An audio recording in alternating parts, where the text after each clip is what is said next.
निरंकारी सतगुरु माता सुदीक्षा महाराज ने मथुरा में भक्तों को आशीर्वचन में ब्रह्म ज्ञान और प्यार को बढ़ाने की सीख देते हुए बताया कि हर एक जीव में परमात्मा का वास है। हम सभी में एक ही परमात्मा की ज्योति समाहित है। परमात्मा एक है तो सभी धर्म भी एक ही हैं। परमात्मा ने सबको एक जैसा मानव ही बनाया है, इसलिए कोई जाति ऊंची या नीची नहीं हो सकती है। हमें किसी भी जाति धर्म में भेदभाव नहीं करना चाहिए। वृंदावन का सुंदरक रोड स्थित सनसिटी अनंतम मैदान सतगुरु और भक्तों के मिलन का साक्षी बना, जहां जाति धर्म अमीर गरीब के भेद से परे हर आम व खास एक ही मंच पर एकत्रित थे। मौका था निरंकारी संत समागम का, जहां राजस्थान, हरियाणा, दिल्ली, मथुरा और आगरा सहित उत्तर प्रदेश के अनेक शहरों से पधारे हुए हजारों की संख्या में एकत्रित हुए भक्तों में गजब का उत्साह देखने को मिला। मीडिया सहायक किशोर स्वर्ण ने बताया कि सभी में सामाजिक विभिन्नता के बावजूद एक सरसता की झलक दिख रही थी।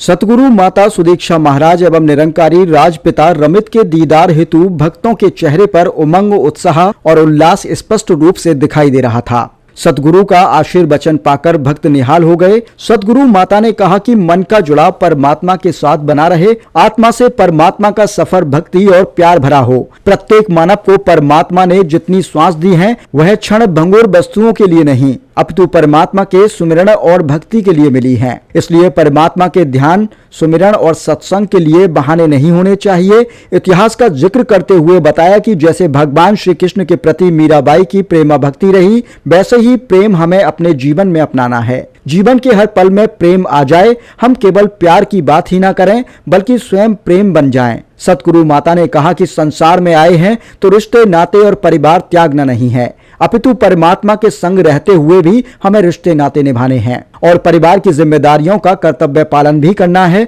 परमात्मा के दर्शन को टालना नहीं है, क्योंकि परमात्मा हर मानव की जरूरत है। इसलिए मानव परमात्मा का साक्षात्कार आज ही कर लें।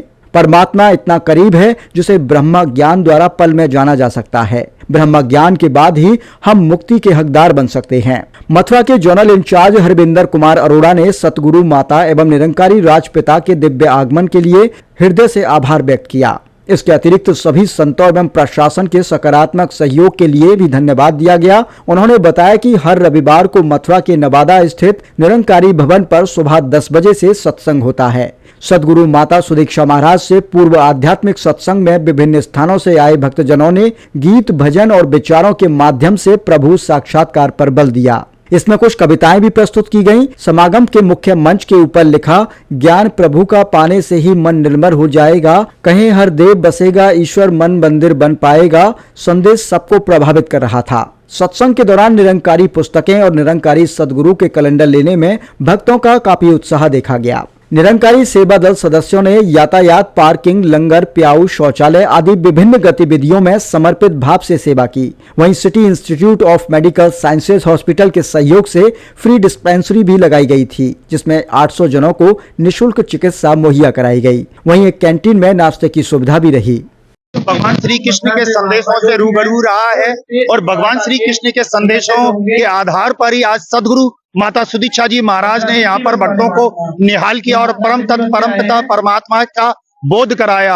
और इसी के साथ विभिन्न स्थानों से आए हुए भक्तजनों ने भी अपनी अपनी बात गीत, भजन और कविताओं के माध्यम से, कई विचारों के माध्यम से परम तत्व के बारे में जानकारी दी।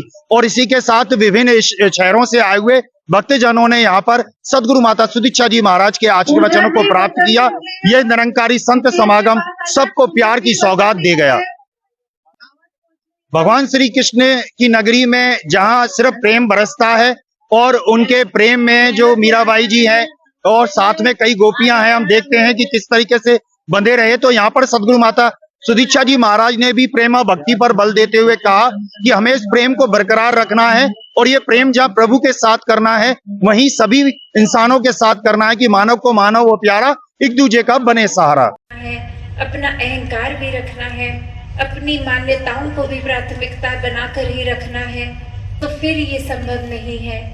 इस परमात्मा के होना पड़ेगा, इसको पल पल में शामिल करके फिर हर एक से जो रिश्ता बनता है वो सहज, वो पवित्र रिश्ता, और उस रिश्ते में फिर कोई कड़वाहट नहीं, कोई फिर नफरतों के कारण नहीं, फिर हर एक से ही एक दिल का जुड़ाव में कैसे खुद को रंगना है, एक सही तरीका कि पहले इस परमात्मा को जान के फिर इसके प्यार में, इस प्यार से रंग जाओ।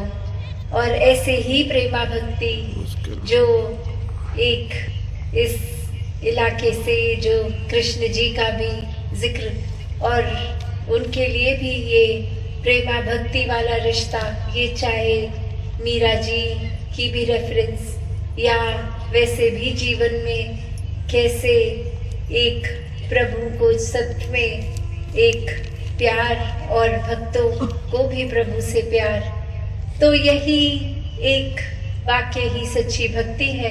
जब इसको जानकर फिर इसके साथ प्यार में एकमिक हो जाए और ऐसे ही अपने जीवन को फिर खुद अपने आप पहले प्यार बन के फिर पूरा जीवन प्यार में ही रहता है। तो अनेकों संतों की वाणी चाहे सुन ले युगों युगों से, या जितने भी धर्म ग्रंथ हैं, और सिर्फ ऊपरी एक पैदाइश कहाँ की है, खाते कैसा है, दिखते कैसा है, रंग रूप कैसा है, भाषा क्या है इत्यादि, और ऐसे बातों को पकड़कर फिर ये मूल जो परमात्मा है उनमें, उनको तो देखा नहीं और कारण बना लिए नफरतों के। अक्सर ये भी देखा जाता है कि किसी को एक वन ऑन वन कोई एक जीवन में चाहे किसी से बात तक नहीं करी, पर उनके या तो जाति के आधार पे या धर्म के आधार पे या कोई भी एक वजह बनाकर एक नफरत कर दी जाती है। और दिमाग में अपने हम सोच के देखें तो वो वजह तो कुछ है नहीं, क्योंकि परमात्मा तो एक और सारे ही धर्म एक। तो कैसे ये नफरतों के कारण बस इंसानों ने खुद ही बना लिए हैं, और जितना ज़्यादा हम अपने दिल में फिर ये नफरतों के बैरियर्स को तोड़ेंगे, ये दीवारों को गिराएंगे, तो वाकई ही एकत्व स्थापित होगा इस